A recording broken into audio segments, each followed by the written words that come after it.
Eclesiástico 45. Moisés.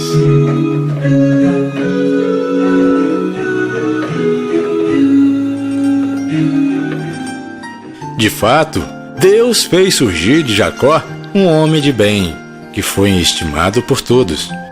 Amado por Deus e pelos homens, foi Moisés, cuja lembrança é uma bênção.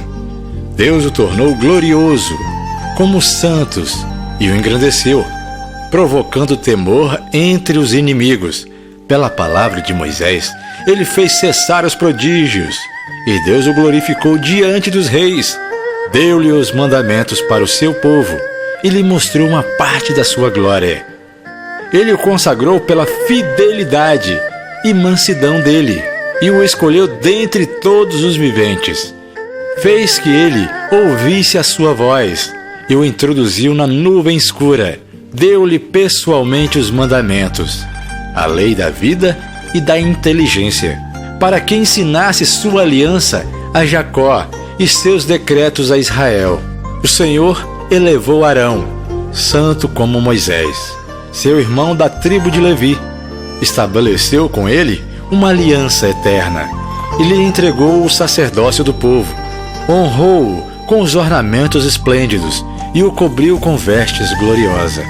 Revestiu-o com toda a magnificência e o cingiu com ricos ornamentos, calções, túnicas e o infode.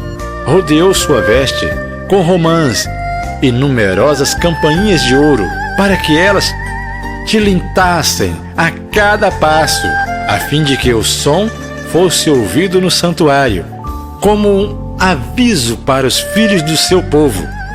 Enfeitou com veste sagrada, feita de ouro, de púrpura, violeta e escarlate, obra de artista. Confiou-lhe o peitoral do julgamento, com as sortes da verdade, feito de carmesim retorcido, obra de tecelão. Nesse peitoral havia pedras preciosas, gravadas em forma de selo e engastadas em ouro, obra de joalheiro, como memorial com as palavras gravadas, segundo o número das tribos de Israel.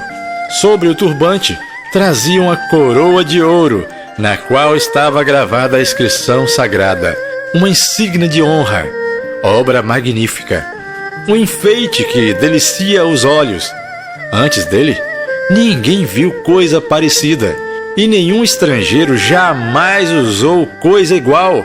Foi reservada apenas aos seus filhos e a seus descendentes, para sempre. Os sacrifícios oferecidos por ele se consumam inteiramente 2 vezes por dia, sem interrupção. Moisés consagrou as mãos dele e ungiu com óleo santo.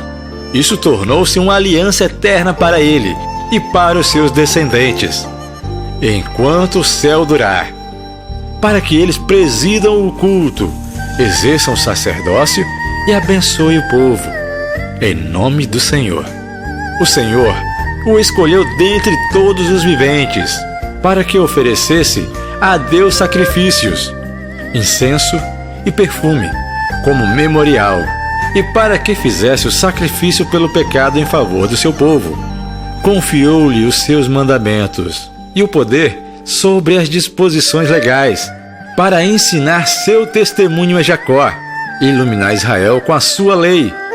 Os estrangeiros se reuniram contra ele e o invejaram no deserto, homens de Datã e de Abirã, e o odioso e violento bando de Coré. O Senhor viu isso e ficou indignado, e eles foram aniquilados pelo furor da sua ira.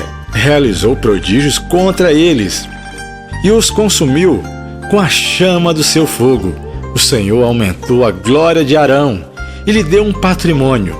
Destinou para ele as ofertas dos primeiros frutos e, principalmente, pão em abundância. De fato, ele se alimenta das vítimas oferecidas ao Senhor, dadas a ele e aos seus descendentes.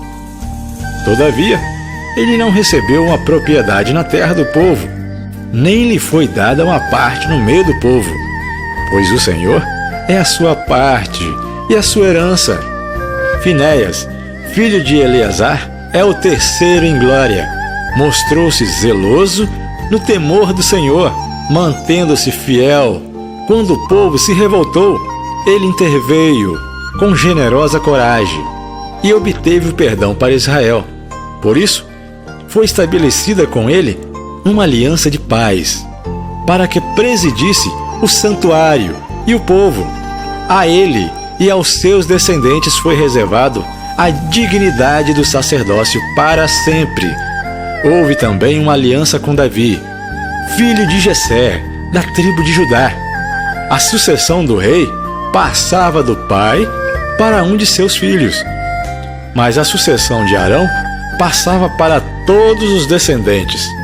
Que o Senhor infunda a sabedoria no coração de vocês, sacerdotes, a fim de que governem o povo com justiça, e os bens dos antepassados não desapareçam, e a glória deles passe para os seus descendentes.